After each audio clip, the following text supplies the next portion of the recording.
Long Take Review, where four college professors talk film, providing insight, not assigning homework. I'm your host, Jen Sopchak-Bankard, and I'm here with two aliens. First, you have to trust him because he's done a ton of research on this. It's PT McNiff. How's it going, PT? Greetings. Welcome to the headquarters of the human resistance. I'm doing well, Jen. How are you? I'm doing great. That happened so early in the movie. It does. That's why I felt okay saying it. Yeah. And he'd like to have a dialogue with us. It's Antonio Elefano. How's it going, Antonio? The next 48 hours, the police and the FBI will begin a statewide manhunt. I'm a high-profile female corporate executive. I am crucial. In all humility, I can say that. I'm doing great, Jen. I was really hoping you do. I had like 2 or 3 Emma Stone monologues that I was like, I really hope Antonio does one of these. Thank you. All right, listeners, those were all references to the film we are here to review today, Yorgos Lanthimos' latest film, Bugonia, now playing in theaters. The film is an adaptation of a 2003 South Korean film by Jang Joon-hwan called Save the Green Planet, and stars Jesse Plemons as a conspiracy theorist named Teddy and Emma Stone as Michelle Fuller, the pharmaceutical CEO that Teddy kidnaps. If you're listening to us for the first time, we'll have a spoiler-free section designed for those who have not yet seen the film, and then with a very clear alert, we will shift into spoiler mode for the rest of the show. PT, if listeners think we share blood with the Emperor himself after listening to this episode, what can they do? If your hairs have not been destroyed and you'd like to contact our ship, then please follow The Long Take Review wherever you get your podcasts. We host the feed on Jen's Substack at thelongtake.substack.com, but you can also find us on Spotify, Apple Podcasts, Overcast, YouTube, and many more. Wherever you're listening right now, you have already found us there. You can also follow us on social media. We're on Instagram, Threads, and Blue Sky at The Long Take Review. We are also on Letterboxd. You can search for the account at LTR Pod, or search for the hashtag LTR Pod to see what each of us individually has been watching. Jen? Thanks, PT. So, as always, we're going to start with the short take. What did everybody think about Bugonia? PT, I want you to go first because you're our biggest Yorgos head. I mean, well, let's welcome back everybody. It's good to have. There's been plenty of room on the bandwagon. You might have to sit on the floor because we've reserved the seats for folks that stuck through Kinds of Kindness, and we're still into that. But yeah, this is great.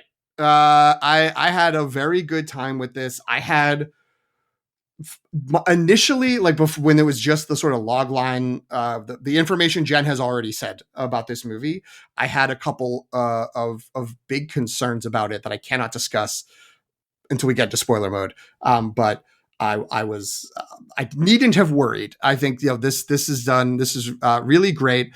There's some wild stuff in this movie, but it's anchored by 2 excellent more than 2, but 2 in particular star performances from Jesse Plemons and Emma Stone. The whole thing basically exists as a standoff between the 2 of them in all these sort of different ways, and that is handled incredibly well. Yorgos is doing some Lanthimos stuff that's not exactly the same. Like, he kind of fell into some habits that maybe we got a little bit used to, from The Favorite to Poor Things to Kinds of Kindness. And this, I don't know if this really reminds me a lot of like The Lobster and Dogtooth, but it's him sort of going back to some other tools in his toolbox visually, which I thought, but I still thought it looked really gorgeous, and it was just a great time at the movies from one of our premier sickos. So, Antonio, what did you think? I agree. I loved it. I thought it was wild and unpredictable, lacerating, and incredibly funny. And yes, what a showcase for Jesse Plemons and Emma Stone. For most of its runtime, it's just like the most delicious chamber play. And the attention to character and dialogue is as tight as you'll see in any stage drama. The movie opens up quite a bit at the end, and that's where the reactions I think will be most polarizing. But I personally thought it was great. Jen, what did you think? I like this so much more than I thought I would. I'm going to be honest. PT's comment is directly coming at me because I like Kinds of Kindness just fine, but I am very much more of a Poor Things, The Favorite sort of Yorgos fan rather than, I mean, I love all his films, but like that's more my comfort zone. And so going into this, I was like prepared to not really like it. And I was very pleasantly surprised. And I think if I had to explain without going into spoilers why that happened, I think because it is doing a lot of stereotypical Yorgos things, which are really out there and really brutal and dark. But at the same time, it is packaged in basically a kidnapping thriller, right? And I thought that the suspense was actually like the most mainstream Yorgos, like, you know what I mean? Like that part of it is actually relatively mainstream compared to other Yorgos Lanthimos movies. And so because of that, I think that was made me more comfortable. Not that the whole point of this is to make me comfortable, but I was into it more because of that. And I think I was able to enjoy the more bizarre out there elements of it because at its core it had this kind of central conflict um and almost like Yorgos, but with like a genre lens, which I don't think any of his other films. I would not describe any of his other films that way. You know what I mean? I mean, Maybe Poor that's Things could maybe be like a costume drama, sure. or even like Gothic horror, but through a Yorgos lens. Coming straight off our Frankenstein episode, that was a movie we could have mentioned as a Frankenstein equivalent because that's also a Frankenstein story. We didn't? I thought we did. Maybe we did. Well, spoilers for that episode, I didn't listen back. Spoilers for Frankenstein and Poor Things? I don't know. I will just note, Jen, when I said there's room on the bandwagon, that was not aimed only at you. That was also aimed at Greg, who could not join us today, who very, very vehemently rejected Kinds of Kindness. And I think Antonio didn't like it either, but that's okay. I wasn't aiming it at Antonio so much as you and Greg. And I would say that to Greg's face. Greg, we miss you. Yes, Greg sends his regrets. His short take on this movie, even though he told us not to share it. I mean, not because he didn't want us to share it, because he just felt like he wasn't here, so we didn't have to. But, oh no, I should have had this ready to go. I have it if you want me to read it. Okay, go for it. My take is that the movie was gobsmackingly good and then completely lost me at a moment that we will be discussing later when events unfold in a certain direction. But then won me back by the time the credits rolled. And he can't believe they took it as far as they did, and he deeply respected it. So, we've already mentioned not mentioning something many times. So I think our spoiler-free section for this is going to be relatively short because we gotta talk about what happens in it, which is a huge spoiler. But before we do that, recommendation algorithm, in which we establish the audience of this film. As I mentioned a second ago, Yorgos' work, I feel like, is on a spectrum. Critics often say, oh, this is Poor Things Yorgos, or this is The Favorite Yorgos, versus, oh, this is Dogtooth or The Lobster Yorgos. Where would you guys place this film on that spectrum? Or kind of like, how are we mapping this out for other people who might be familiar with his work? It's interesting because I think in terms of being something that people might actually like and feel comfortable connecting with, I think it is more around The Favorite. If I was sort of mapping out a spectrum, like The Favorite with with Poor Things being maybe a little bit further askew, and then you get like further and further away into weirdness, and you gotta unclear if everybody is on board with that. But yeah, in many ways, it is the most sort of mainstream accessible Yorgos movie up to a point. And then there are elements of this where you'll be like, no, I do not want, like, I don't know if I like that. And if you went into this movie not knowing who this filmmaker was and not necessarily having like, not like a clear idea, but even some sort of a hint of the kind of wackiness that he can get up to, then it's possible, like, if you sent like your relative to go see this, they might be like, I enjoyed it a little bit, and then I don't know what happened. Like, I don't know what was going on. So, I don't think The Favorite ever, The Favorite goes in some weird places and goes into some strange directions, but I don't know if it ever gets to that point. So I would say it's probably somewhere between like Poor Things and The Lobster, maybe, as like, Yorgos movies that people could connect with, but might be too much for some people. I think The Lobster is probably more intense than this in the direction it goes, or at least it's more prolonged in The Lobster. And I don't want to say more. I'm getting close to giving things away. I'm throwing it to Antonio. Antonio, what do you think? I think that that's right. I mean, I'll be honest, I couldn't get through The Lobster. I didn't. I like watched it in like phases, and then I just like sort of gave up on it. But I think it's sort of like it's like the weirdness is sort of like in the Lobster is sort of like embedded in the premise of the Lobster, and so Mm, like it's whereas I feel like the absurdity is sort of speckled throughout his films in like different places and in different parts. So the favorite I think is probably the most accessible in as much as it hews closer to like an established and familiar genre. Um, but I think that in some ways this movie does as well, at least for a time, right? Where we've seen things in this general scenario, but not but not these two characters, which I think is what makes this so unique, even in the moments in which you think like, oh, this is kind of familiar. When I was trying to think of like a comp, um, because Yorgos's films are really difficult to come up with comps. I thought back to like a 1980s kidnapping comedy called Ruthless People, oh um, yes. with Bette Midler and Danny DeVito. They're a rich married couple, and these like hapless kidnappers take Bette Midler, thinking they'll get a huge ransom, only to discover that the husband is delighted to be rid of her. And so there is a dark kind of like it's a dark comedy as well. It's definitely a different register than here, but there's what I loved about it is this sort of like ironclad scenario that when like cast correctly and executed well is just kind of magical, and I think that there are similarities there. Jen, what do you think? My mind is still reeling that this is a movie I did not know existed, so I have to process that at a later time. I feel like because I tried to think of what framework I would use to pitch this to someone who has no idea what Yorgos Lanthimos is, right?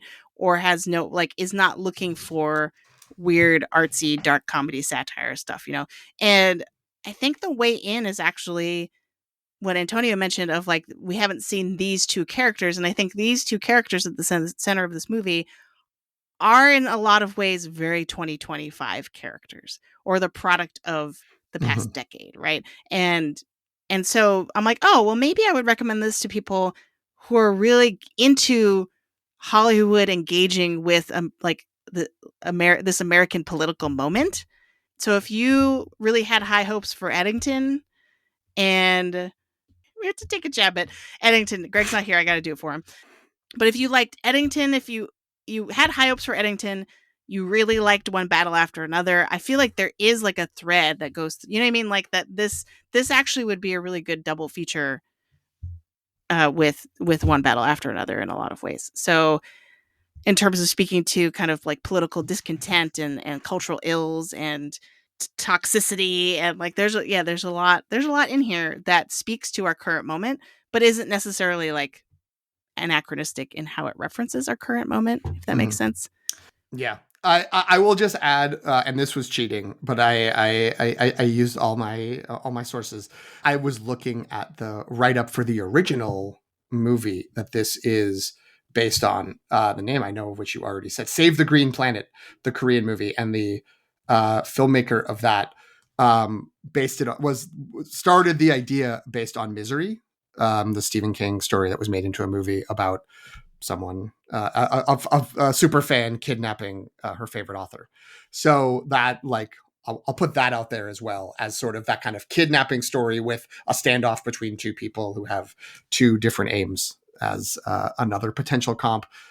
Although it sounds like the Korean movie was like, and I want to do something really different with that. And then Yorgos was like, thank you. I'm going to take that baton and keep running. So it might not be exactly the same, but if that kind of dynamic is something you're really interested in, that is the sort of that's the main thrust of this movie. And I think much of the glory of it comes from just those two in the various stages of standoff. Though before we jump into spoiler mode, I do also want to shout out. Let me make sure I try to get this name right. Aidan Delbus, who is the first time actor who plays Jesse Plemons' character's cousin, who's like his associate in this scheme.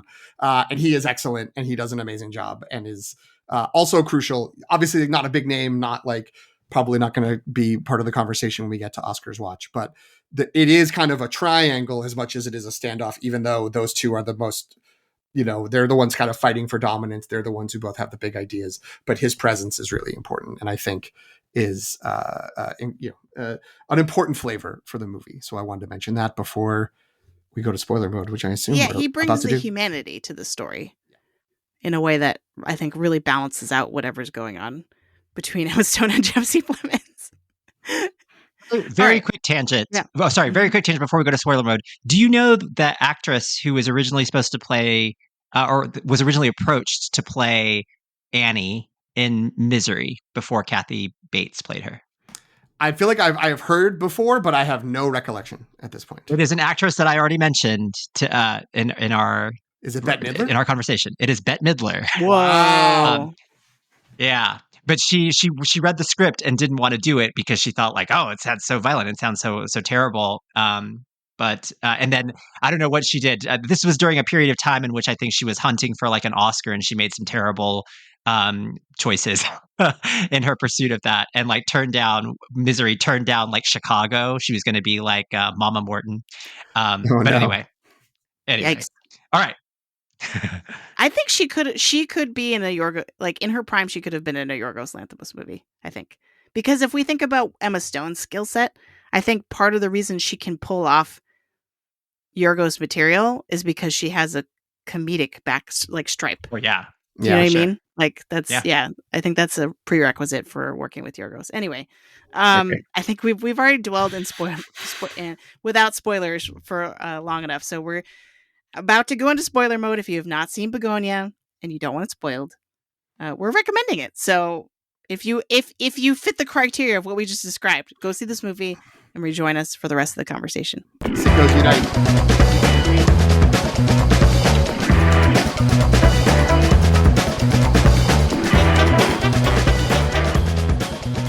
All right. We kept talking about this ending. We even invoked Greg's comments about this ending. Let's talk about the ending. Why is it so wild, the ending of this movie? And did you see it coming? It's Yorgos, baby. Okay, here's what I want to say. I did not, despite my constant support for Yorgos through thick and thin, through thick and kindness. I also I didn't choose this for the hype draft. It was in my final 5 or 6 because I was like, this is it. Okay, new Yorgos movie. Let me look it up. And it's a remake of this Korean movie. And I opened the Wikipedia page for the Korean movie and I read the sort of summary, which sounded similar. Man kidnaps in that movie another man. But then in scrolling down to see information about it, I just my eyes happened on the sentence of, and then it's revealed he really is an alien. And I was like, oh, so the movie's going to be about a conspiracy theorist who's right. Okay. And I thought that was a bad idea for a movie in 2025. So I knew I figured the whole time that Emma Stone was an alien because that's what the original movie was, though it was good enough to trick me into thinking, oh, he changed it. He made it something else at one point. And it's going to be more about how, he's going to become so convinced that he's right. She's going to do such a good job of convincing him that that's whatever. That's how the system works. So I wasn't surprised because I had read that, but I was still twisted. I was fooled in another direction. But personally, I adored it once we got to that ambulance and she was like, he's dead, right? He's for real dead. And they're like, yeah. And then she started she got up and left. I was like, oh, this is going to be amazing. And it was, and it was actually even better than I thought it could be. So I was unlike Greg. The twist just got me more excited. And then the further along it got and the more crazy it unfolded, the giddier I was at how all I think happened. I was too shocked actually to have any feelings about it in the moment. When she rips off all the stuff on her in the ambulance and starts running, I was like, what could she be possibly going back for? And then I'm like, wait a minute. And then she picks up the calculator and I'm like, no. And she goes in the closet. I'm like, no, this is not happening right now. And then it happens. So I'm very gullible. I didn't see it coming. It totally tricked me. I did not read the Wikipedia page of the adaptation beforehand. But in the moment, I was just like, this is crazy. What is happening right now? And then as I was walking out of the theater, I was like, was that the right choice? That was a crazy choice, but was it the right choice? I don't know. Antonio, what do you think? I think so. I didn't even know that it was based on source material until until today. So, but because it's Yorgos, I think throughout the movie, I was grappling with the possibility, like maybe she is, right? Like maybe she is an alien, because I feel like he has pretty ambitious aims with his films, and crazy conspiracy theorists are kind of easy to satirize, but also kind of like like low hanging fruit. And the same could be said of like cold hearted corporate executives. And while there's enough in the interplay of the intersection of the two, two people who would never be in the same room with one another. I mean, it is a really delicious scenario, but I felt like to justify being a movie and a Yorgos movie, there needed to be like something more. There was something that I was sort of waiting for. There was like a moment of like absurdity waiting to happen. Like I don't know if you ever watched this movie. It was called The Year of the Dog. It starred Molly Shannon, and it's this strange film that I really loved. But I remember watching it with my sister, and there's just like a moment in the movie when like Molly Shannon comes out with like a knife, like a butcher's knife, and goes ah, and and my sister was like, "What is this movie?" And she just like wanted to walk out. And for me, it was just like, "Nope, I'm in. This is amazing, right?" And I feel like I was just waiting for the to happen, and because the only equivalent of that would have to be the revelation that she was actually an alien. Like it was just a more interesting choice. I feel like we've had this discussion sometimes about just like you know if it stays if you have two potential answers to a question and one of them just leads to the more interesting thing, then depending on the filmmaker, they're probably going to make that choice. And so I wasn't surprised necessarily that it turned out that she was an alien, but I was delighted and surprised by like how that was executed and what the consequences were and how that sort of unfolded, right? So it almost felt like you got two movies, right? Like you got this wonderful chamber piece with just like the three of them in the house, and then like the cop too, and just the suspense get ratcheted up and up and up and up and up, and then you just got this wild thing that happened once the reveal happened. It's like what you're describing sounds like. Do you remember those magic eye books in the Mhm. 90s? Where like if you The stared 3D at it a certain pictures, yeah. way, the picture would Oh another picture would pop yeah, out. Yeah. yeah, So yeah. that's what you're talking about reminds me of that. I'm really conflicted about the ending now that I've had time to think about it, because on the one hand, I think that the Michelle Fuller character is a better character, and maybe I'm conflating that with I would like her better if when she delivers that monologue at the end where she is completely personifying the alien and almost fulfilling the conspiratorial fantasy of the Teddy character of like really role play, like she really feels like she clicks into like role playing mode when you think it then when you think she's not actually an alien. And I actually kind of prefer her character being able to do that and being able to be like, fine, if this is what you want, I'm just gonna lean into it and really like overpower you with my ability to be like convincing in what you think I am, right? But then, at the other hand, I feel like the overall messaging of the movie is more, like Antonio is saying, is more interesting if we get the big switch at the end, because that montage at the end. I feel like I'm very much. I think when Greg sent us his like short take over text, I was like, that is kind of how I feel about it. I think because the montage of all the limp bodies in the middle of whatever they were doing, living their lives, like there's some like bizarre beauty to it and almost reverence for humanity, even though it's condemning humanity and saying like, we've had our time, we don't really deserve this earth and we should all die. But at the same time, it's also like, isn't human life so beautiful? Like, look at all these weird things people are doing and all the different like moments they're having in their lives as we kind of like scan across the globe when they're all dead. So I don't know. And I think importantly, it's only human life that's dead. Everything, Yes. all the other life, the birds are Save flying. the animals. The dog is dogging. The cat is on the counter wondering how long it is until he can start eating the people. Earth as it exists in a natural state can continue. The only bubble that she popped, like, because I was like, People. oh, I mean, I assumed it was like the atmosphere, and I'm like, oh, everything's going to be dead. That's going to be dark. That's really dark. So it was actually like there was a moment where I thought this movie was darker than it actually already what it was, and it's pretty dark. And the bees, you can't forget the bees. No, and I They get won't, to thrive. because did anyone look up what Bugonia means? No. Of What Wow. does it course I mean? Well, didn't. isn't it a good thing that I did? How good am I? It is, according to Wikipedia, the always reliable source that no one would ever mess with, especially when a new movie comes out. A folk practice in the ancient Mediterranean region based on the belief that bees were spontaneously generated from the carcasses of cows. By extension, it was thought that fumigation with cow dung was beneficial to the health of the hive. So they would kill a cow and leave it out, thinking that bees would emerge from it. That's where bees came from. They didn't like reproduce on their own. They came from. Whoa. And there's all this stuff about like why people may think that. Apparently, it's referenced in Virgil, is like sort of the one of the main texts that carries this forward. It might have never been a thing that actually was done. It might have always just been a poetic a trope. I was gonna say, is there like a stone etching of Jesse Plemons wearing a toga, trying to kill a cow and be like, "This is where bees come from"? There is a 1517 painting from Virgil's Georgics, or depicting Virgil's Georgics, which is just a pileup of dead cows with the Wow. hope of people standing around, presumably hoping bees will come from it. I guess it comes from there's something people think there, which I've never heard of this, and I'm just again reading this here. Batesian mimics, which is animals that like take on the properties of like more predator, or at least more dangerous other animals to survive. And so they're animals that evolve to look like bees, because bees can sting. And they will grow in places where there's just like little like holes and little caverns. And so in like skulls and dead bodies, they would grow there.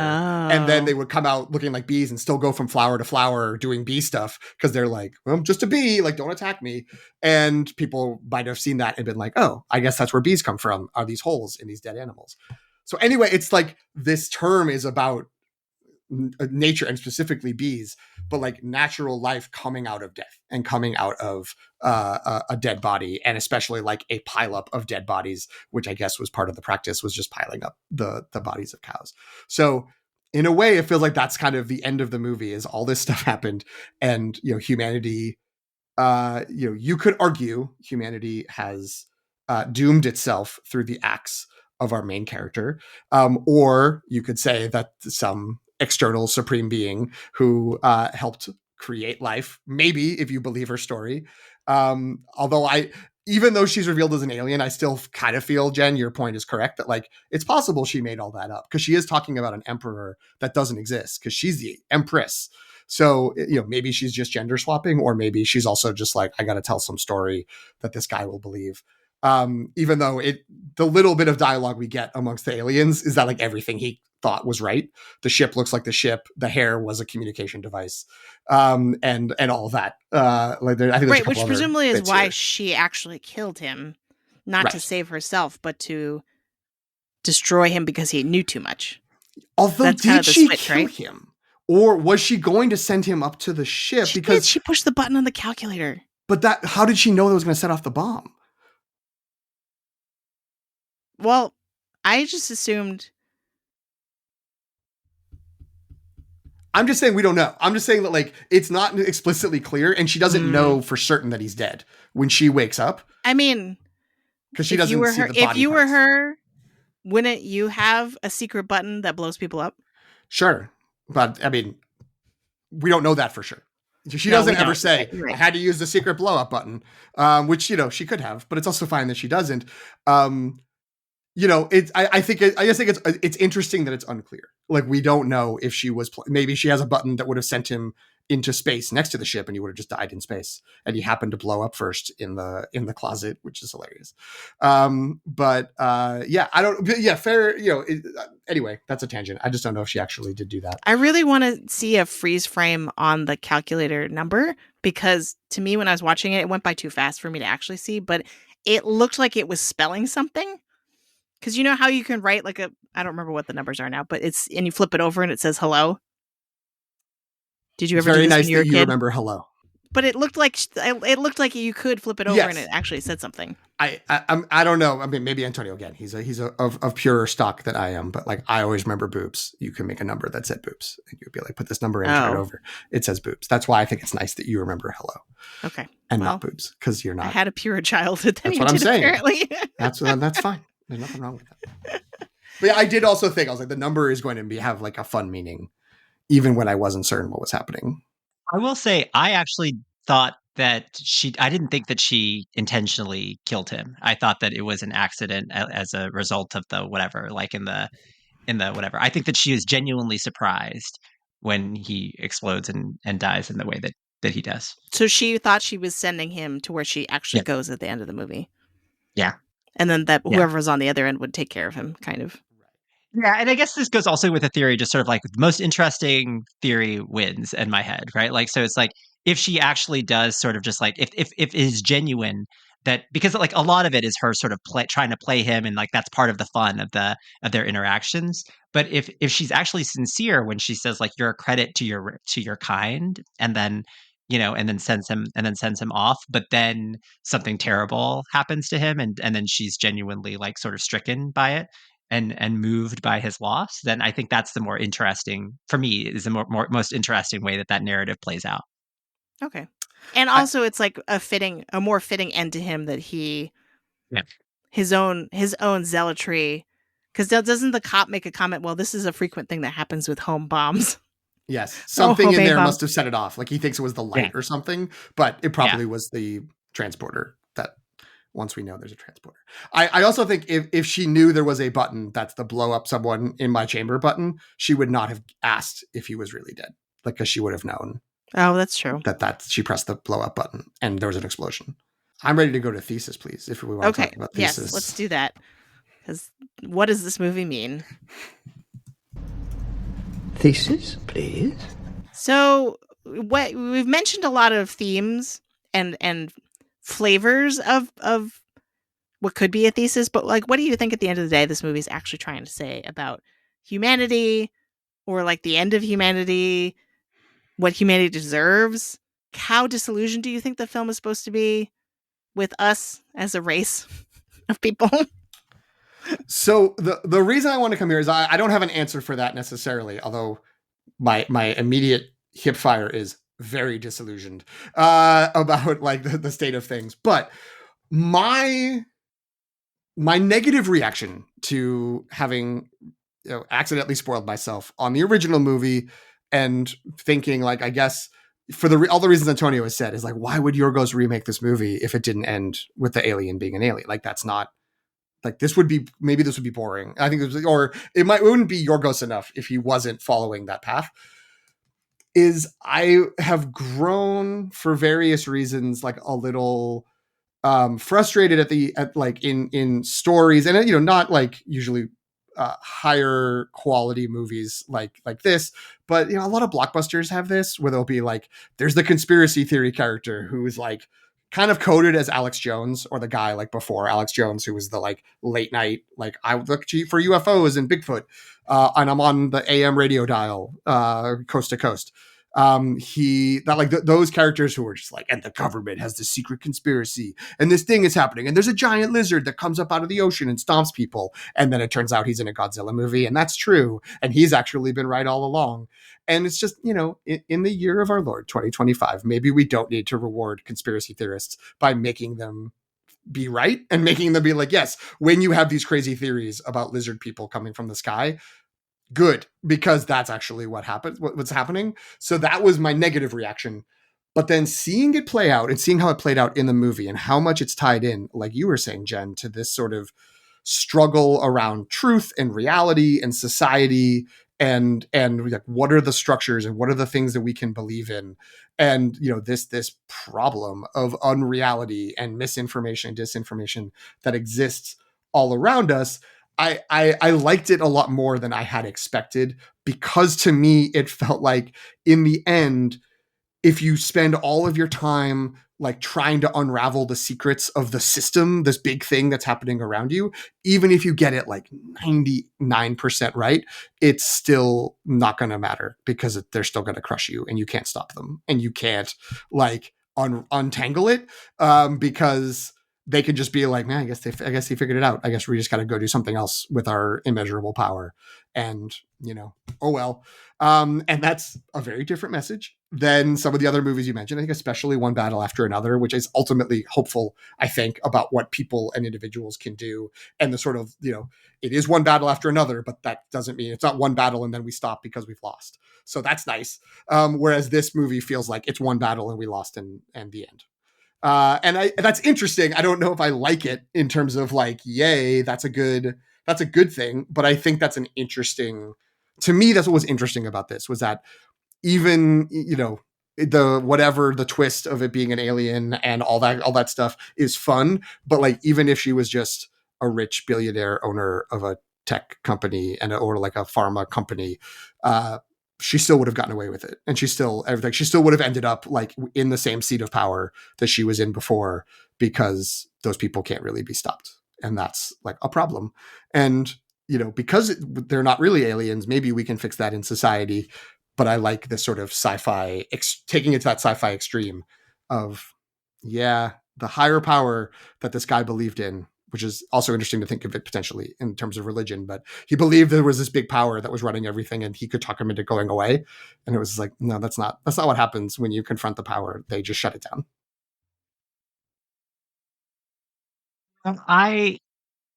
I'm of two minds of this. I feel like if we're tracking this in terms of like a traditional thesis, I feel like there's sort of like two sections of the film. Like once we realize there's an alien, and it gets very explicit about sort of like what the meaning of the movie is. Like, Emma Stone has like a monologue where she explains a lot of things, a lot of like backstory and history that get us to, I think, the ultimate conclusion of the film that you were talking about, with like where humanity is all dead and all of that, right?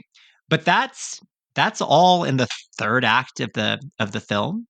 And so to me, that doesn't actually track really neatly with like all the story in the first couple of acts, right? Because what was interesting in the first couple of acts to me, to go back to sort of like, this idea of reality and unreality and trying to figure out what's real and what's not real.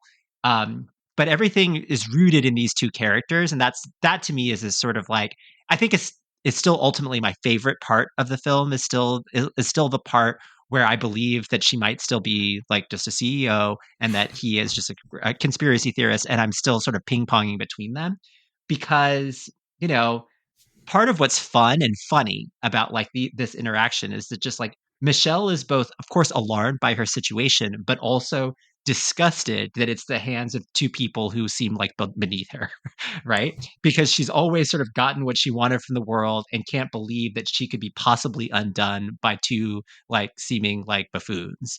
And Teddy, on the other hand, is this conspiracy theorist who happens to just be right, but whom the world has never taken seriously. And it's difficult to follow through, though, on your extreme convictions when the only ones who believe in you are yourself and your own cousin, right? And just again, that the sort of interplay between them, and the feeling as a moviegoer of just trying to figure out what side is right, what side you're on, and how that works. I feel like that that's saying something like really interesting, and that's a part of the film that I think will stick with me the most. But again, I don't think that it tracks that neatly with all of the stuff happening. And then we haven't even talked about like Alicia Silverstone and like that plot line as well, which I think that's the thing that probably ties it to sort of the larger point about how humanity has wasted its opportunity, and how like they've become so degraded that they're no longer worth like staying on the planet anymore. So as wild as I thought it was, and it was just sort of like, well, what is going to happen now, right? I it does feel like it is separate and apart. Like I think that if everything clicked together, and if I could connect all of the pieces in a really neat way, then we have something closer to the experience of like one battle after another, where it just felt like all the layers like locked in. Whereas here, it was just like it's just another part of the ride, which is fun, but there was something that was that sort of held it back for me, at least, that didn't quite illuminate like all of the sections to me. What do you think, Jen? You just gave me a really juicy idea. So let me see if I can land this plane. Initially, I was going to go with the argument that the ending undermines the whole movie, not because of what PT was saying, where it's like, we don't want the conspiracy theorists to be right. Why are we rewarding them by saying, oh, he was actually right. He wasn't that crazy, right?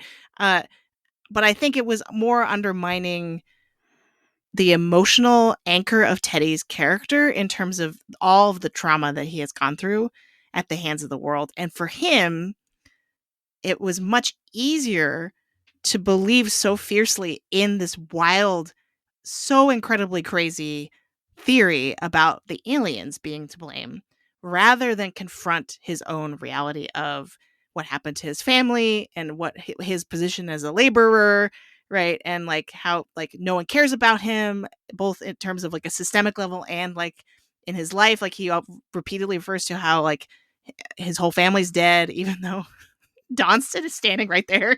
It's real nice. And and and to me, that was what was so powerful about Jesse Plemons' performance, because he both was like a total whack job, but also had this like by the end of the movie, or by the end of the second act, I should say, you're like, no wonder he's like this. Like, you know what I mean? Like you kind of understand not his actions, but like why he became this way.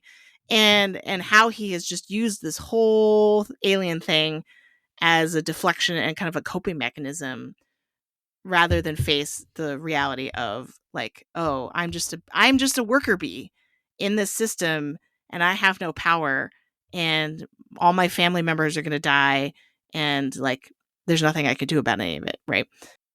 But the thing, and I don't really know what exactly Antonio said that made me think of this, but I had not thought, I swear, I did not think of this before we started talking about it. But what if the ending is actually Yorgos's way of implicating us, the audience, in Teddy's psychosis, right? And as if to say, hey, Teddy couldn't face what he was living in, and so he came up with this wild thing. Yeah, you, dear audience member watching this movie, I'm going to give you that same out, right? By making, oh, guess what? They were aliens the whole time, and look how goofy this is. And oh, the world ended, and now this is what you thought was a very politicized kidnapping satire is now actually a crazy, over the top sci-fi satire. Like, and I don't know. Does that make sense? I can sort of see that, where it's just kind of like, because it makes it easy for us to be like, oh, right, like it's not actually all the dark things in the first two acts. It's actually just these aliens. Yeah, especially when like there's that one moment when, again, I don't want to say everything's normal, but when like before things get like really weird, and I feel like it's the end of the normalcy is when Donnie commits suicide, because that's then leads to her seeing the like spot in the wall that has like light behind it, and then finding the trove of dead bodies that have been dealt with. So it's like, oh, this guy's also a low-key serial killer to do his experiments. And that's when things start really kind of ratcheting. But like before that, when she's escaped from the chair in the fight around the spaghetti dinner, and she gets on top of him and she's just like, do you know why? Like, you're the way you are. It's because you're a loser and I'm a winner, and I'm always going to be the person who wins. And I do feel like, considering how she's like the different ways she's tried to play her situation, again, what you know or don't know at that point, or what you think or don't think at that point, is she's someone who's used to having a lot of power in a powerless situation. And once she gets just that tiny bit of extra power, she's just like, you deserve nothing and I deserve everything. And that's the way it works. And that's like, yeah, I think that's darker than, the idea of an alien pops a bubble and everyone dies. Like, that's so wild and goofy that is sort of like almost like a release valve of just like, wouldn't this be nice? And also, like, wouldn't it be nice if like the system that was in place, whether that's a cultural system, a religious system, a natural system, if it's like, that's just the way of nature, there's worker bees, there's a queen bee, there's going to be elites and there's going to be regulars, like, you're a regular, just deal with it. that all of that is actually just some like game almost, or, this sort of like kind of like a makeup attempt from someone who accidentally wiped out the dinosaurs and then was like, I guess we'll try this. And then that thing kind of didn't work out. But then they had these other animals that evolved and they had to just watch it happen. And they don't know if it's like a good idea or not. That like nothing's planned and nothing is laid out in the way that like you think it will be. Maybe that is more of an escape, or again, more of a like, what are you going to do? Than actually confronting that darkness of power. That is that second act is them sort of dancing back and forth of who's going to actually have power now. So maybe, although I still personally, and maybe this is why I like the ending maybe better, or at least immediately liked it better than both of you, is I think that carries forward the power dynamic question, but just takes it to this absurd extreme of like, it's just this tabletop thing, lovingly flat, which I thought was great. When we got to sort of daily countdown and the thing turned and I realized that it was flat, I thought that was also fun, even before we knew about the aliens. That just fit in with the conspiracy world. But yeah, I think it's just kind of, these questions of power are at the heart of this. And I think that it just goes to a really wild extreme with it. But it's kind of, I think it's of a piece, I guess, is my long answer to what Antonio said. I understand what you are saying, and I see that perspective, but that's what I see as the sort of through line is a power question. But when she says, "I'm the person who wins," I think was probably the moment in the film where I thought that I thought she's not an alien, Right. right? Like, because it's the part that I think it only makes sense in the context of the movie for her to be a human being if to say that line. Like, I don't know what to make, like, in the moment, that line is a great line, and again, shows the shift, right? Even still tied up, even still whatever, even still in a position of vulnerability, the fact that she still feels like you think that you have power, but you do not. But then I'm not sure, like, to go back to Jen's point about like, what does the ending undo, right? Like, it does a lot. What does it undo in the course of the film? I'm not sure how to view actually like that moment, given the fact that if it's a statement on sort of like human power, all right, fine, that's one thing. But now that we realize that she's an alien and that she probably could have just like destroyed him at any point, um, then I'm the person who wins. I'm not sure what to make any more of that moment. Well, she does make a couple comments about, or maybe it's only one time in that giant monologue where she's like, "No, I'm an alien."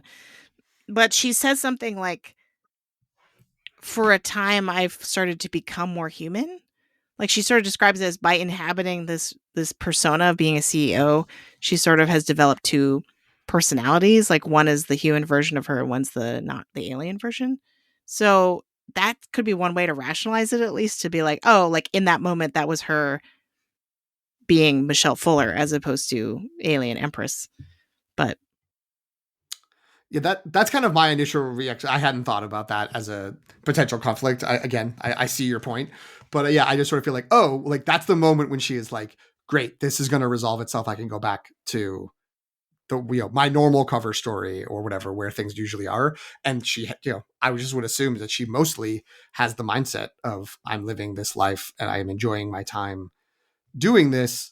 If she's been an empress for whatever hundreds of thousands of years, if she and again, I'm making an assumption that when she does give that monologue that explains all the alien stuff, and she's like, the emperor did this and that she's really talking about herself.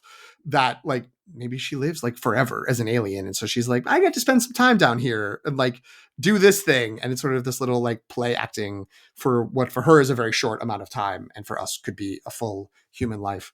That she's in her mind, she has not left the dynamic of being a part of this world, even though she does know she's maybe like, she's kind of like, okay, this guy's got a bunch of things right. But the pivot, again, that pivot happens when she's like, oh, and she finds the bodies and she finds the notebooks, that it is more than, oh, he got like, he took some shots in the dark. He's a conspiracy theorist and he kind of hit close to home on a bunch of things, but like she sees the drawing of the ship, which is accurate. And she sees a bunch of the sort of, breakdowns of the anatomy. And it's like, oh, like he didn't just like happen to be right about the hair thing. Like he actually does know a lot about this. And that's when she has a totally different energy when she confronts him, which is fun when you think that she's playing a role. But I think also, I mean, I'm excited to watch this movie again and see how it plays, knowing Agree. what the end result will be. So a lot of what we're describing is actually Greek mythology.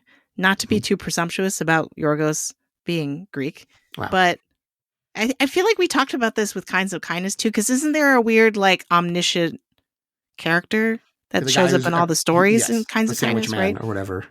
Right. So it feels a lot like, because she's sort of rooting for humanity, right? And she's kind of sad when she pops the bubble, where she's like, well, I guess we can call it now. This is a failed experiment, right?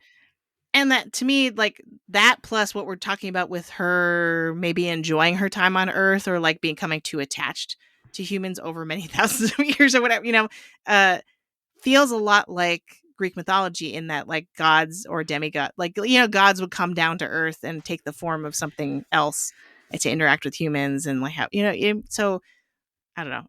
I'm not as much of a complete person, so I can't really speak with any sense of expertise on that, but that's just what it feels like to me, is like those kinds of Greek myths where the gods are toying with humans and they kind of like them, but they also are really mean to them. And like, I mean, which again, like, even though she's not really a big corporate CEO for right. a big pharma tech company, the parallels kind of make sense, where they're just like, we're trying our things out. Oh, I guess this didn't work, or we thought it was going to do this one thing. Oops, we've created We were an trying to opioid save crisis. you. Yeah, we thought this would be we thought this wouldn't be an addictive pain medicine. I guess it is. Oh well. And now, like, here's all these people. We're sorry about that. Yeah, I mean, I don't recall saying I'm sorry. But that's like, they're not, there are parallels there. I think that's right. I think there is something to the disinterested, or not disinterested, but like just kind of casual nature in which it's like, I guess this is over. Or I guess I don't care. Or I guess this is going to have some big impact. Whatever. Feels like something that ties into those stories, and also both aspects of this one.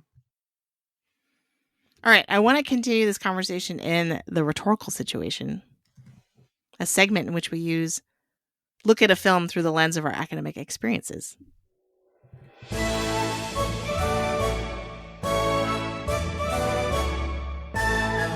So all four of our regular co-hosts are writing professors, which means we like to have this section of the episode dedicated to making connections to our experience as scholars and teachers. And the teaching of writing the rhetorical situation refers to any contextual factors that influence composing and interpretation. I wanted to bring us here for this movie because, to me, it's like about just rhetoric. Like, we don't even need the contextual factor thing of rhetorical situation. This just straight up, this movie is about rhetoric and the power dynamics that created by rhetoric and the idea of truth and rhetoric. So is that just me, or did either of you sort of start thinking about that? Because the three of us teach various flavors of rhetoric. So like, did that jump out at you? Definitely. I mean, there's no more viscerally important rhetoric in the world than the words you summon to like save your own life or save a life, right? When I was an attorney, I was part of a team that drafted a clemency petition for a man on death row. And when you're writing something like that, like to the governor of a state, it's literally like someone's last chance. So you throw everything you can, every legal argument, every detail about their life and childhood, every policy implication, every comparison to every other death penalty case in the country. You pull out all the stops because there is no tomorrow if you don't succeed. And that's what we see from Michelle, right? And it's sort of it's just delicious and fascinating to watch her employ all these strategies, right? And try to get a read on them in the same way that we as an audience member are trying to get a read on them. And I think really deploys Emma Stone in in a way that lets her use so much of what makes her such a cool and incredible actor, because she's so funny. There were moments where she's just listening because you can tell she's just sort of like entertaining this whatever notion and trying to keep them calm. But she can't take the vinegar out of her replies whenever sometimes it was just her saying like, okay, okay. And I just started cracking up because I could feel the contempt in her voice, right? And watching her do this and watching her deploy the different strategies at different points, um, you know, I it was just part of the what made the unfurling of this so impressive, and what made it feel like it was what gave it a feeling of sort of movement was, watching them evolve and watching her strategies evolve as she learned more about them and what they were thinking. And at the same time, we were trying to figure it out as an audience member as to like what exactly is going on in the situation. So it was just like this sort of perfect interplay of all of these mysteries unfolding. But at the center of it, you're right, I think, is just this idea about how is this woman going to persuade these people um, to let her go? Is it a matter of like conceding the central argument that they're trying to press her to do, right? Because like at a certain like early, she says like, "Yes, I'm an alien," but I think that all of us were just sort of like, "Well, obviously, you're just trying to placate them, right?" Um, but as it moves along, like as that interplay moves along, and we have to ask ourselves the question like, "Is she an alien?" And then it turns out she is, right? Like it's just terrific. I don't know. What do you think? What do you think, PT? I agree with everything that you're saying, and it sort of reminds me or jostles for me something I don't know if I had realized while the movie was happening, which is I keep talking about the reasons I like it, and it's tied to stuff that both of you have said, but this like the parallels of this as like the little guy against the big the big CEO, and it's the take down the 1%, all that stuff. But during all of those scenes, I'm watching those scenes from the perspective of like, yeah, how would you talk yourself out of this crazy situation? And when you're thinking about it from this angle of the rhetoric of it all, is how do you have a productive conversation that will lead to any kind of a compromise, let alone a positive outcome for you, when the other person is just off the wall and just out of, which again is something we've all had to deal with, I think, with various people that we interact with or in our lives, or at least, in our minds when we're watching public figures, where it's just like, what do you say to that? What do you say to this crazy stance? And what are all the different tactics about like, let me placate you, let me push back gently, let me try to be your friend, let me try to be like, let's try to get into like a little like controllable fight over this, let me like pretend I'm putting all my cards on the table, let me whatever, all these different kind of strategies to engage with something that is ultimately unsound. We talk about sort of things being, whether they're sound or unsound. And it's just like, you're saying something that is untethered from reality. So what am I supposed to do with that? And how am I supposed to respond beyond just saying, when you're in a position where you can't just be like, well, that's not real and that's crazy, and maybe you're being crazy, or, you need to reassess your view on life because they're in a position where, you're in a forced conversation, whether that's because you're tied to a bed, tied to a chair, or you're having a holiday meal with someone in your family. And you're just like, well, I have to be in this conversation, so I guess I have to figure out a way to do this that will, let me live with myself, but also endure and survive what's going on. Not get you stabbed with a fork. Right. Or lead to the erasure of all humanity. Which, whatever the case may be. But yeah, so that is interesting. And I can see I am confident when the sort of reviews started coming out of this movie, where people were like, it kind of felt like a lot of the reviews were like, I like this. Other people will not. And it's because the ending feels like such a curveball if you really get into this sort of a component. And when you do so, you're kind of on Emma Stone's side, that to then have it be actually Jesse Plemons was right all along, and actually Emma Stone is the one who wipes out humanity. Then, that I think that is interesting, and maybe difficult, but I think it's a neat trick. I like that during those chamber scene moments as, or chamber drama. Is that what was the phrase? Chamber drama, I think. Yeah. Chamber drama. Okay. I know it exists, but I suddenly couldn't get it right. But between just those sort of dynamics of like the two people talking, it's, I'm more on Emma Stone's side, even though on paper and throughout like the concept of the movie, I'm like, well, the little guy, like he's had a tough life. Like maybe he shouldn't be doing this, but you know, the little guy. Why not? But I So yeah. think what the most terrifying thing about Teddy is that the rules of engagement and rhetoric sort of say, you know, I know it's very funny that Emma Stone's character Michelle says like we need to have a dialogue because that just sounds like total business speak. Mm-hmm.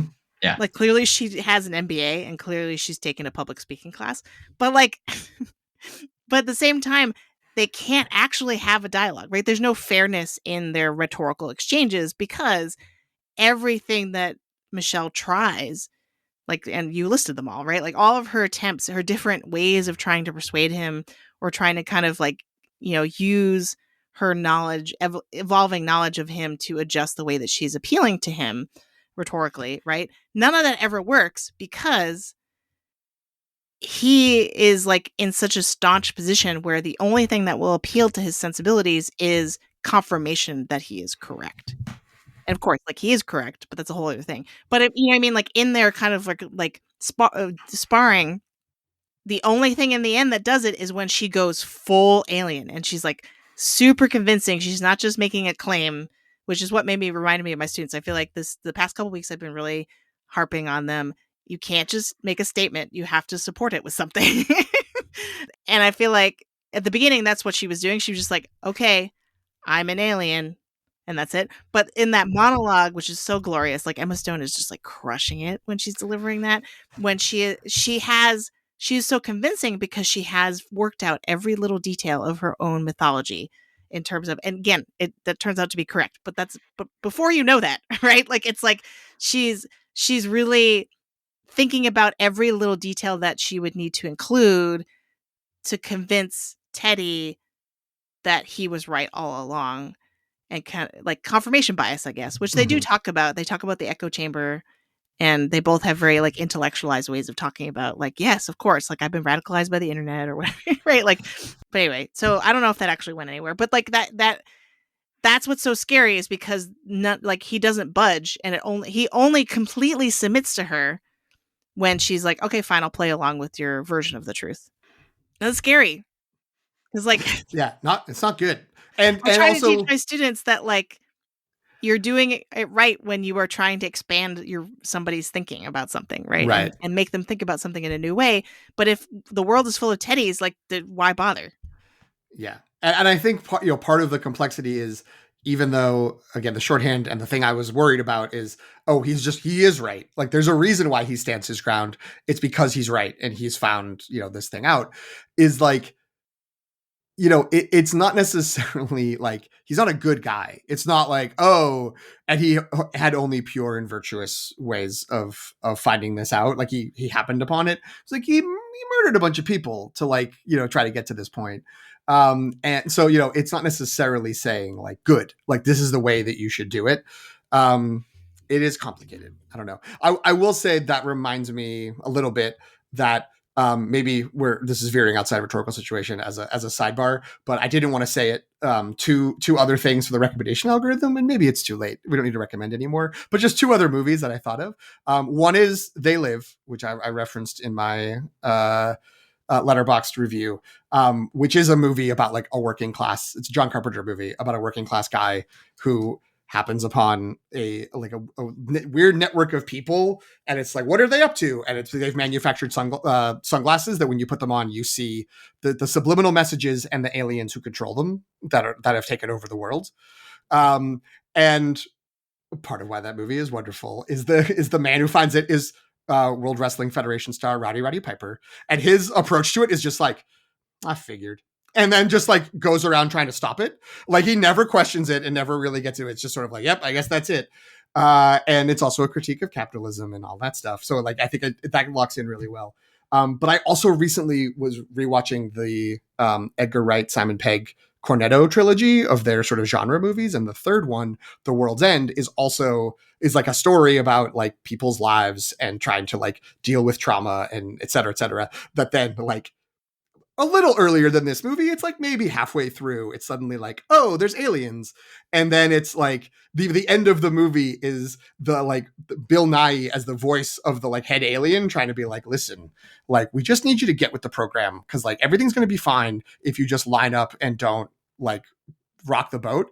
And Simon Pegg and Nick Frost are just like, no, we're going to rock the boat. Like, whatever, we're going to do that. And then it like spoilers for The World's End, I guess. Then he just kind of builds up to the alien finally being like, all right, screw it. We're leaving. And then they take away all of humanity's technology, which has come from them, and the world collapses. And that's the end of the movie. Is just like the destruction, like that kind of destruction of the world. So I think there is something interesting about these things bigger than us, like sort of thinking of them as like creatures or the products of creatures from another planet, when there's maybe the possibility that's a fun metaphor, but it is also like it's just humans. Like humans have done this. Humans can stop it in theory, but also like it's nice to feel sometimes like, well, I guess there's a bigger power that's doing all of this. So I don't know exactly how that fits into the rhetorical part, except that end part with basically Simon Pegg being annoying enough where like his inability to have a clear and sustained conversation with the aliens leads to the aliens being like, okay, goodbye. And all of them just leaving kind of reminds me of Jesse Plemons being obstinate in this movie and refusing to move, which is interesting as a dynamic against a big existential threat like an alien, but frustrating when you're thinking about it as a stand-in for people you're trying to deal with in our lives and having conversations with them about issues and anything in the world. So that was a tangent, but hopefully somewhat connected back. It did. The flip side of what you're talking about is that scene at the dinner table where they actually start talking about Teddy's mother and what happened to her. And there's a lot of rhetorical acrobatics that Michelle has to do to justify what happened or kind of exonerate her company from blame, right? And even when they're talking about the bees too, like that whole conversation, she is in, I'm going to use rhetoric to kind of like gaslight you about stuff, right? Because she's like, we're not killing the bees. There's actually all this science that says, but you know what I mean? Like, and so in some ways it's really interesting because she is using a lot of the same tactics as Teddy, but we view them very differently in some way because of the context of who they are, right? That she in some ways can't admit, she's unwilling to admit any complicity of her company or her in what's happening, and so she goes to great lengths to sort of like craft an argument of like, well, the research shows that, and I can't remember it exactly, but what she says, but I feel like there's a lot of like pretty effective argumentation that she uses that when you think about what she's trying to do is like really chilling. But and also somewhat relevant to, again, if we believe her monologue when she kind of snaps into, you know, being an alien or saying she is an alien, like it isn't, we created humans in our image. It was, we created some animals in our image and they got wiped out and humans evolved from what was left. And so you guys decided to do all this and you all are fighting each other. We didn't do that. Like, I didn't create that. It's actually very similar to like, we didn't kill the bees. Like, there's just things that happened that maybe were the result of the domino effect of stuff that we created, but like something else could have created that. Like, who knows? Which is, like you say, very effective. Or, you know, when you hear it, it feels sort of like, I can map this. This all sort of makes sense. But then when you actually kind of dig into it is, not good. Like it's maybe sound in its own way, but then also maybe like untrue or cherry picking these other validity claims that maybe it would trigger as a problem. Right. So I feel like the question is that all that different than Teddy being like, don't worry, Don, I've done a lot of research on this. Inject. Oh my God. Random chemical. Poor Don. I know. Just want to give him a hug. Let me ask. Let's move to Dawn real quick, because I do have a question about. So I think that a lot of Jen, you put in the outline this about the role of ethos, pathos, and logos, and I think that you've answered some of these questions already a little bit, right? Because I think that, I mean, like my opening quote where she was like, I'm a powerful executive and people are going to come find me, right? Like that is very much both like, this is who I am. This is the ethos part of it. The logos is like, this is what's going to happen now. This is what's happening in the world outside of this building, and this is what's going to happen to you. And there's no way that you're going to get out of this, right? Mhm. And so she's appealing to that. Pathos, the only time when she tries to sort of needle Teddy is, I think, and try to get to him at the heart is when she has this when she gets at him about his mother. But the other person that I think she recognizes is someone who's like, does not enjoy watching her suffer, and does believe that like there's a line that you do not cross. She realizes that with Dawn, right? And she realizes, that if she when she's alone with him, she's like, that this is wrong. What's happening to me is wrong, and he stops him from going to certain lengths, right? Um, why does Dawn ultimately kill himself in that scene, other than just like, it's just the craziest thing could happen that will accelerate all the rest of it, and that will make Teddy like even more alone and even more sort of like nutty? Because like I couldn't quite figure out, because they do seem to be connecting, and then he's, as I recall, he was like, "Oh, you are an alien. Great. Will you and you'll take me with you? Well, you promise you'll do whatever." And then he shoots himself in the head. Why? Well, because remember, like before, I don't know the answer for sure, but what I'm Okay. thinking Yeah, is please. before, when he's talking to Teddy, he's like, "So we're going to go up on the spaceship," and he's like, "Yes," and then we're going to negotiate basically for them to leave, and then we'll come back down here. And he's like, "Why would we come back down here?" Like, and it was kind of like, "What is there on Earth for me?" He wants to escape. He wants to escape and go somewhere else, and so I feel like in the moment there is obviously the sort of like, it's shocking, although for some reason as soon as he was holding the gun, I was like, oh, he's gonna kill himself. Like this is Yeah. that's what's gonna happen in this scene. Before they even started talking, I was like, I don't trust him with a gun. He can't do that. But I don't think he can kill Emma Stone for the purposes of this movie, so I don't, what else could happen? Maybe he could kill Stavros the cop, but it was like you talk about, it feels like his, and especially it does kind of tie in to me. The thing that I kept holding on to was him being like, I kind of wanted to be with someone when there's the like chemical castration talk, that it's like, that was his hope. Like he had this little dream of like, maybe I will find a person to be with and like, to be my wife or whatever, life partner, or even just like a person that he's intimate with once, that like he wants that. And then that Teddy's like, no, like we can't do that. We got to take that away. And he's like, okay, I guess that like, there's nothing left. And so I on some level it was like, look, either you're an alien and you can take me up to your spaceship even if I'm dead and revive me or something or whatever, figure something out, or I do not believe this anymore. And you are right that we're going to be really punished and nothing good's going to come from this. And even if you save me and give me like whatever money, I've got nothing to live for. So like, I'm out. Like we've achieved what we aim to achieve. You've agreed to what we want to agree to, and I'm checking out, and that's it. I mean, maybe that's not like enough, or maybe that doesn't feel like it, but like, I don't know. It didn't seem, for some reason, it felt like very, very sad, of course, but that felt accurate for like it felt like where that character was at that point of like, great, I'm done. And that's what I'm going to do now. I think we're supposed to think of him as like a few steps before Teddy on the delusion continuum, because like Teddy is wholly committed to everything he believes in, right? Like he's just like, won't hear anything else.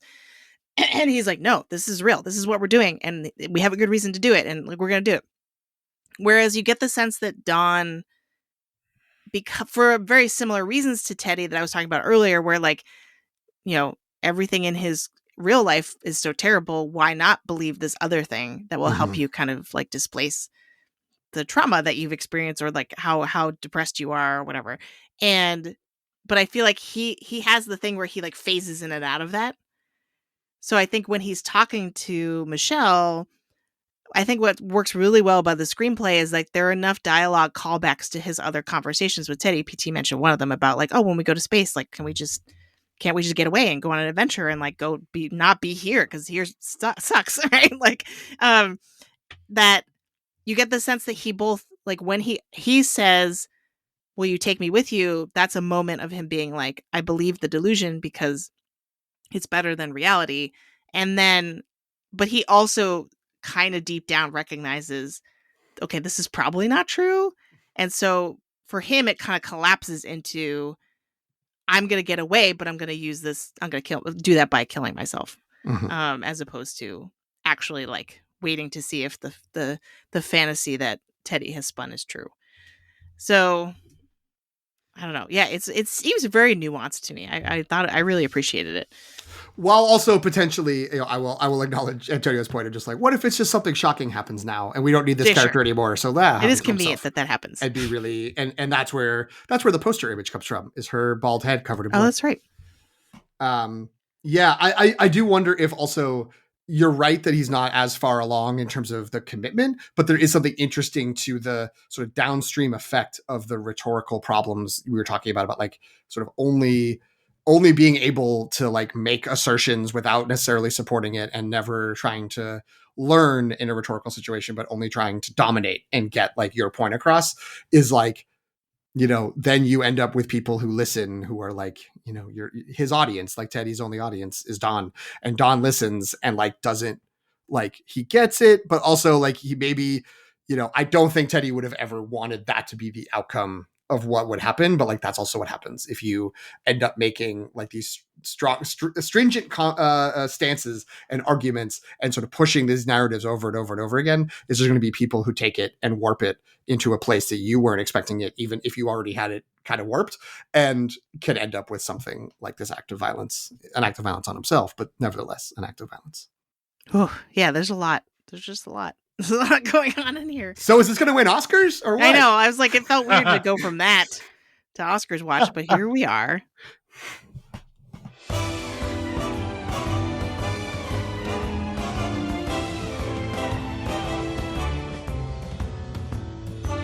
So I'm going to be pretty honest.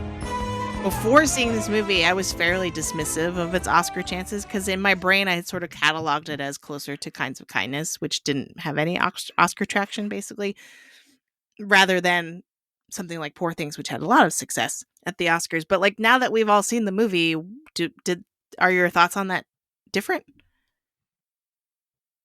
I think the performers, I think Jesse Plemons and Emma Stone have a good shot at it. I mean, I think it's a crowded field this year, and this is not the most Oscar friendly like story.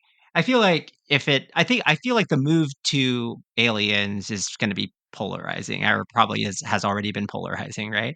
And so, because I think that the Academy likes dark comedy, can like dark comedies and violent comedies, okay, but I think that it has trouble with things like this absurd, all right? Or like, so I think that, but I also think that the performances are kind of undeniably great.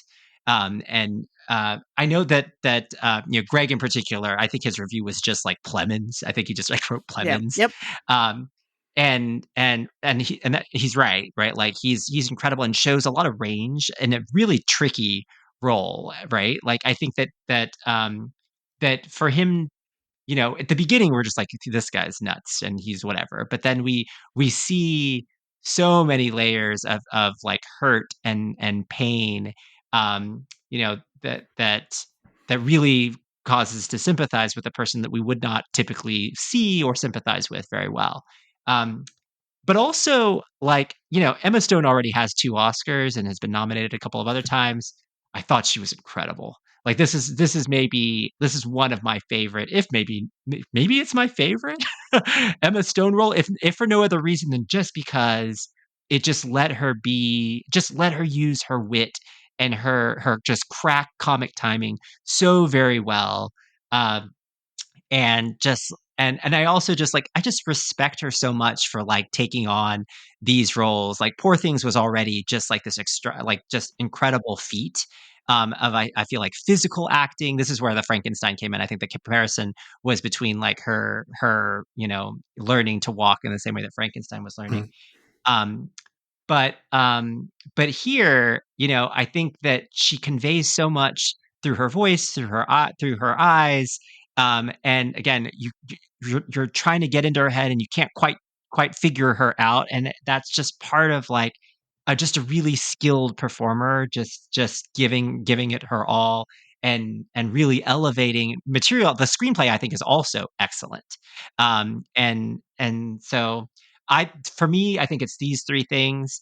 Um, I don't think that Alicia Silverstone has a chance in supporting actress, but I do want to point out that at first I was like, "Is that Alicia Silverstone?" When because, she looked kind of familiar, and then, when I placed it and I was and realized that this was Cher from Clueless that I was watching, I was like, "Oh my gosh, what is going on?" And it just made it's a perfect sort of like Yorgos casting to to to have her be this, and for her to deliver the monologue that she delivered as his mother, Mhm. was also just pretty incredible. But for me, I think that those are the three probably biggest chances. I think the Poor Things cleaned up a lot in a lot of the craft categories too, and I don't think that this has as much a chance in those. But I think actor, actress, screenplay. What do you think?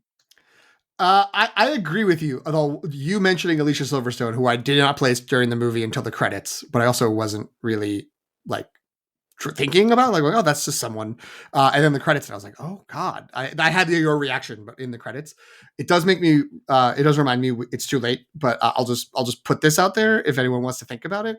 Is I'm still not certain if those black and white flashback scenes are supposed to be real or like Teddy's like dream memories of what those times were like.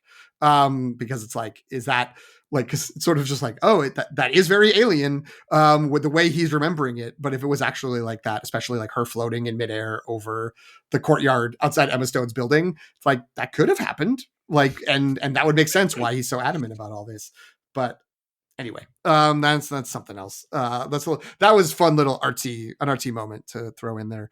I Going back to the topic at hand, I agree with you, Antonio. Those are the three big ones: actor, actress, and adapted screenplay. A fourth, I think, is Best Picture, just because there's 10, and I could definitely see this being one of the.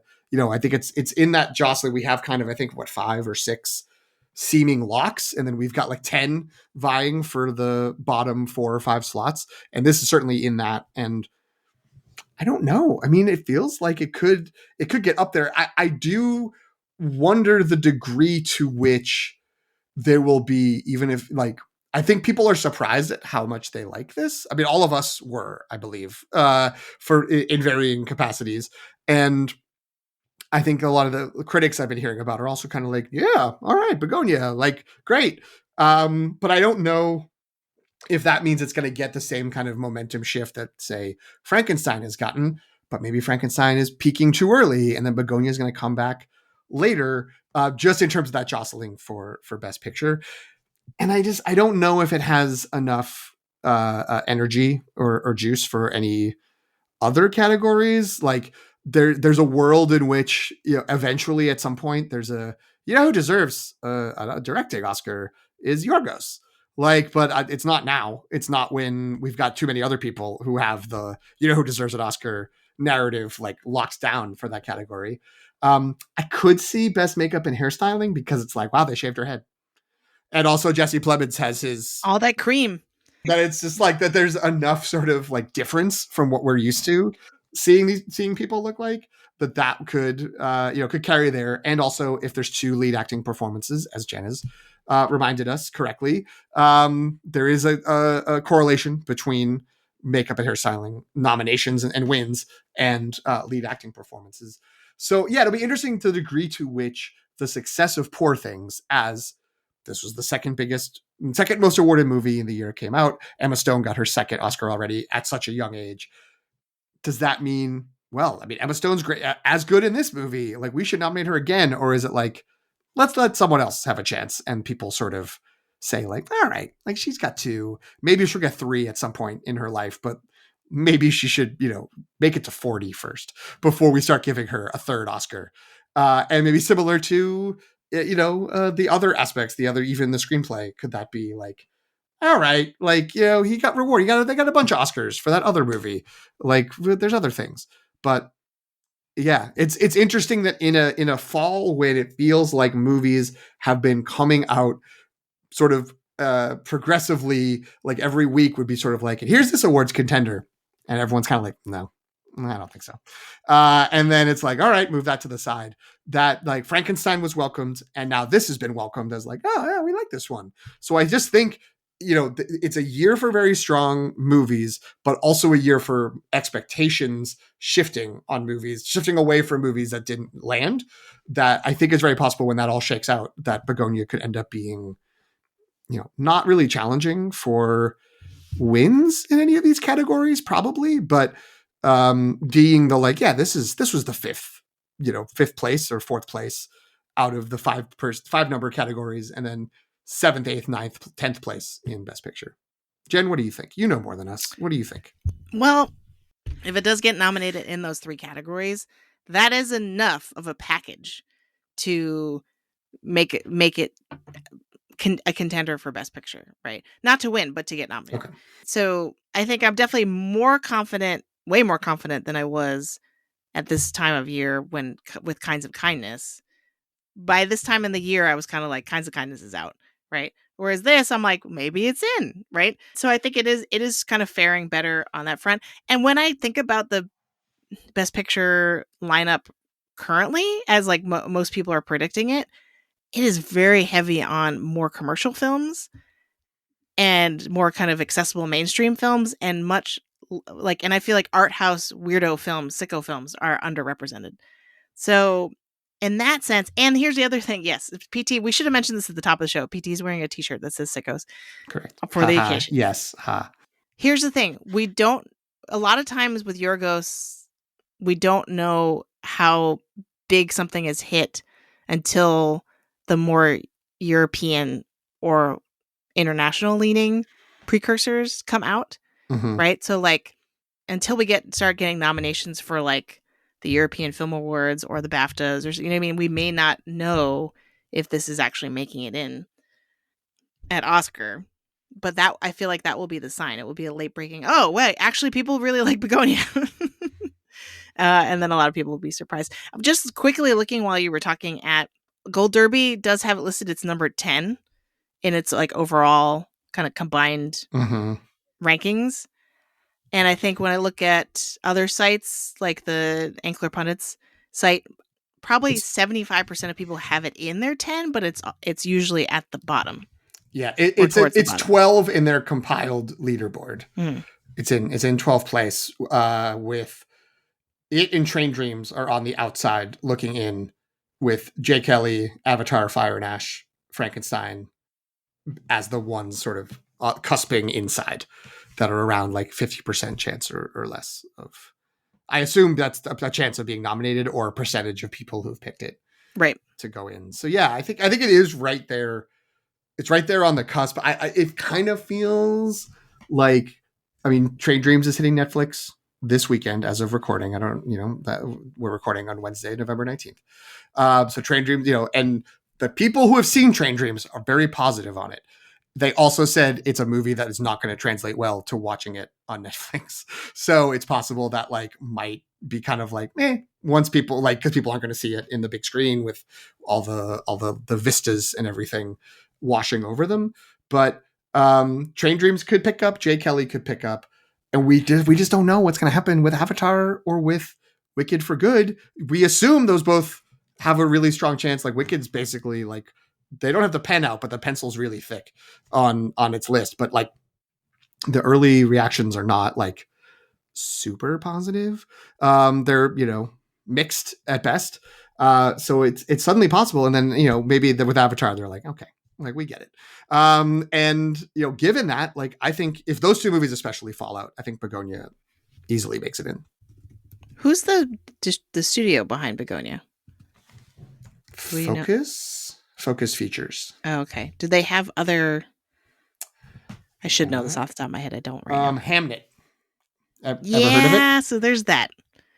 Ever heard of it? If we think about campaigning power, so the reason I asked this question is because there was recently a lot of coverage of the Governor's Awards by the Academy. Tom Cruise got an honorary Oscar. Okay. If you were on the internet, it was hard to miss, I think. Or at least in my algorithm, it was hard to miss. But I didn't hear anything about the cast of Bugonia being there. Because the whole thing was like, oh, everyone who's thirsty for an Oscar or thinks they have a shot at an Oscar goes to this event because it's like a big networking, be seen, talk to other people kind of thing. Like they had Cynthia Erivo, I think, introduce Debbie Allen, who got another honorary Oscar. You know what I mean? Like it's a promotional event as much as it is an award ceremony. But I didn't hear anything about Bugonia. So I'm wondering if like the campaign's not there, if there's no push, right? Maybe this falls away. Which also could be a combination of Emma Stone has won now 2 Oscars. Yorgos is probably like, he's had movies that won in various capacities, international feature, and then not him personally, but Poor Things and The Favorite, of course, famously won an acting Oscar. And I mean, I don't know how much Jesse Plemons cares. He seems just to want to do good work. I'm sure he would like it, but yeah, they don't seem like, none of them seem like thirsty for it. I've seen a lot of clips of the 2 leads and sometimes with Yorgos, but not to the degree that I did when Poor Things came out. But also, again, it's mid-November. Maybe when we're getting closer to Oscar voting, there's going to be a charm campaign of these 3 suddenly showing up in all these outlets. And we're going to get, I don't know, Jesse Plemons on Hot Ones. Has that happened? Has he done the Wings of Death? I haven't seen him in anything. I think so.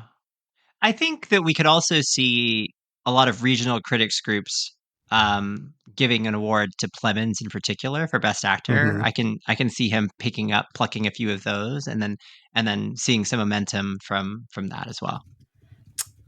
He got nominated for a Gotham, right? I believe that is right. So that's all it would take is if he won that, because that Gotham's is usually oftentimes the platform for like steamrolling. He did not. Bugonia got a Best Feature nominee at the Gothams. He did not get acting. What? Or that's the only nomination it got. Which again is weird because each award is its own little group that's making selections. So that just means the Best Feature group liked it more. I know we're an hour and a half into this episode, but I'm curious, and Antonio, maybe bear with us slightly. Jen, do you have an idea of like a breakdown of like, for at this point, again, mid-November, what do you think the Best Picture race is looking like?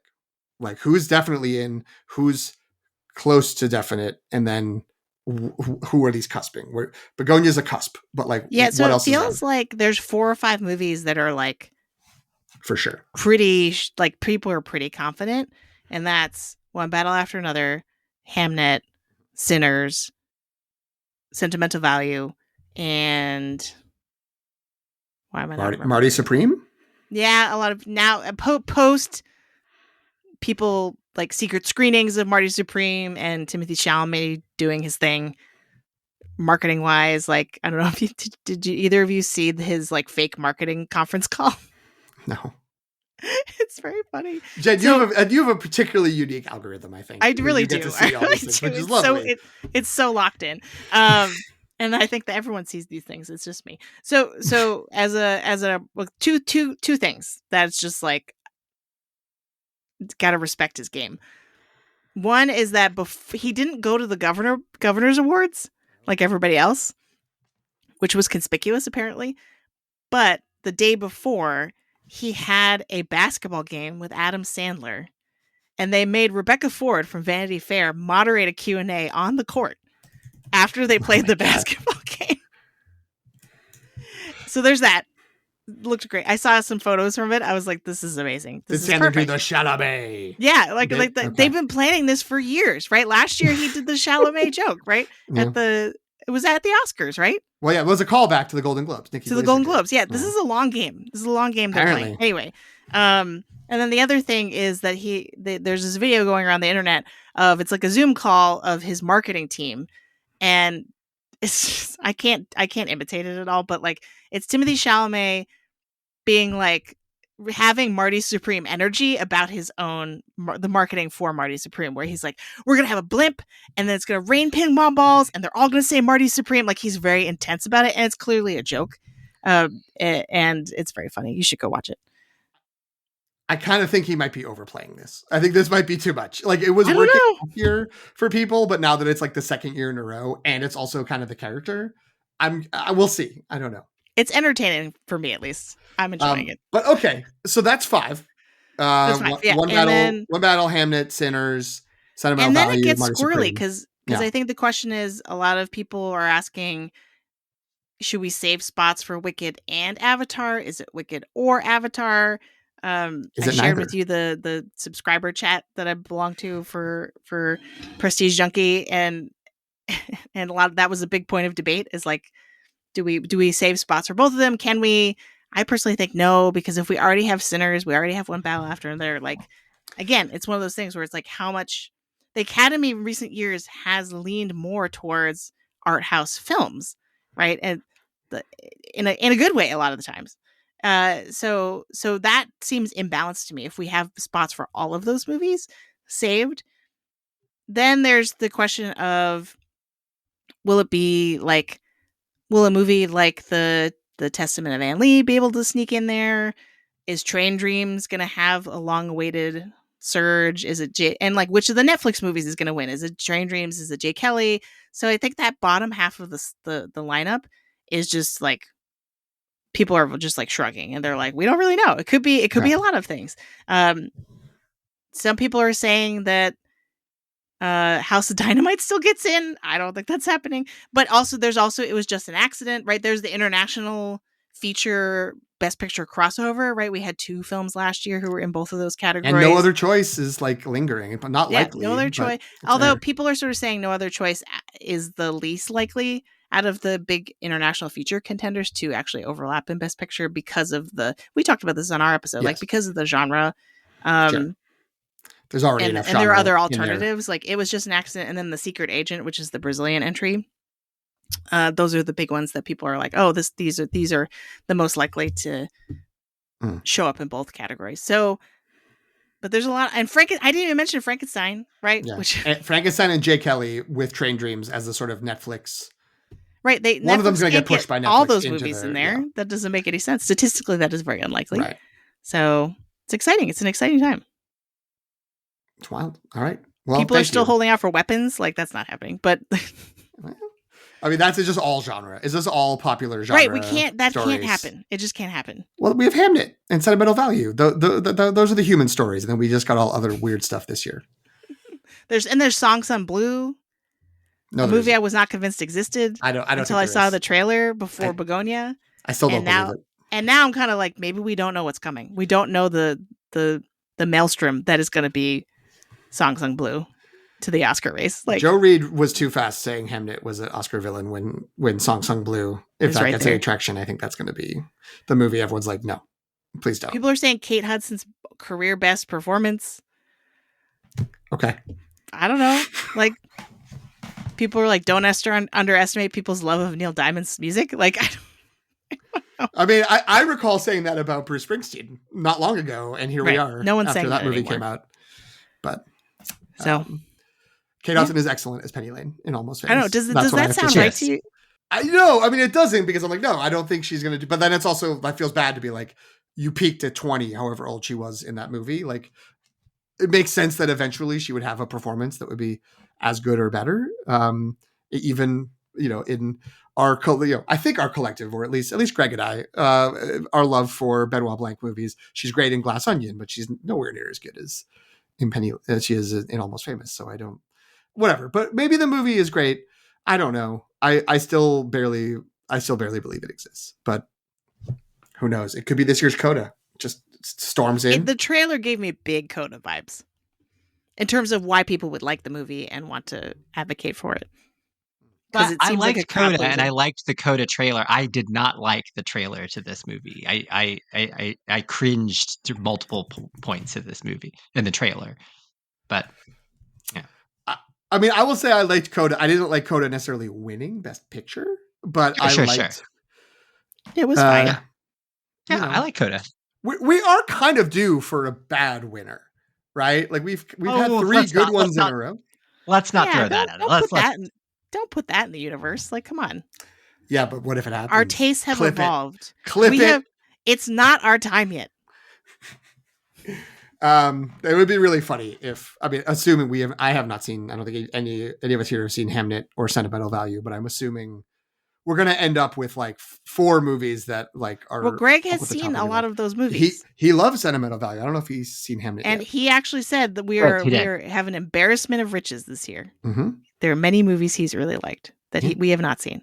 So, and what's going to be the Shape of Water? Goes to Rental Family. Thankfully, I don't think that's happening anymore. The Oscar goes to Frankenstein. There's another Guillermo del Toro special. Who knows? Good thing we already did the Oscar Fairy flashback for that year of The Shape of Water. We can't take. Did we ever? We can't take anything more away from him. Well, wait. I mean, what if people don't like Pinocchio when we get to that year? I'm going to take away the Pinocchio win. I wouldn't. That's a good win. I'm just saying we have something we could take away from him, Jen. Now I'm picturing the Oscar Fairy popping the bubble on award season. Yeah, except it's Like, just the done. Mexican film industry. It's just boop. And then they're always like, all right, Oscars, Antonio. I know Song Sung Blue has made you cringe. Hopefully this episode has not made you cringe. Where can folks find you? And I know there's only one place. They can find me on Letterboxd at Elefano, AELEFANO PT. Where can they find you? You can find me on Letterboxd as well at PT McNiff, PTMCNIFF. You can also find the show there at LTR Pod. You can look for us on Instagram, Threads, and Blue Sky at The Long Take Review. You can email us, thelongtakereview@gmail.com.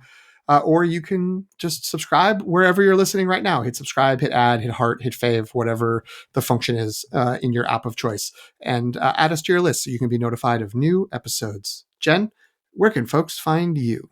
You can find me on Instagram, Threads, and Blue Sky at Sopchockchai, SOPCHOCKCHAI, or on Letterboxd at Qui-Gon Jinn. Pop. We've had our time. There is no possible scenario where you benefit from this podcast.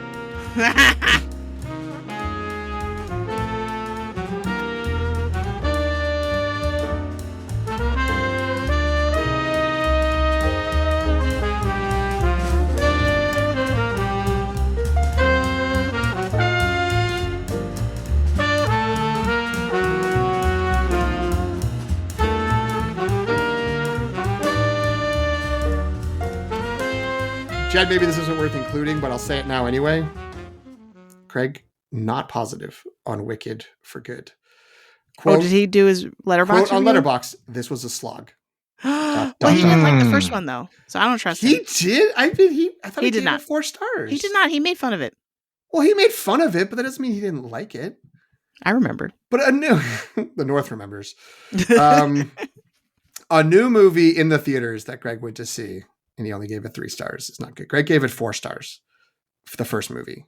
Oh, okay. Rough. No, that was on a. No, that might have just been him being polite, though. That was his first viewing, and then he did revise it down to 3 stars on a second watch later that month. So he did express interest in being on a review for that, so he must have liked it. He doesn't usuly.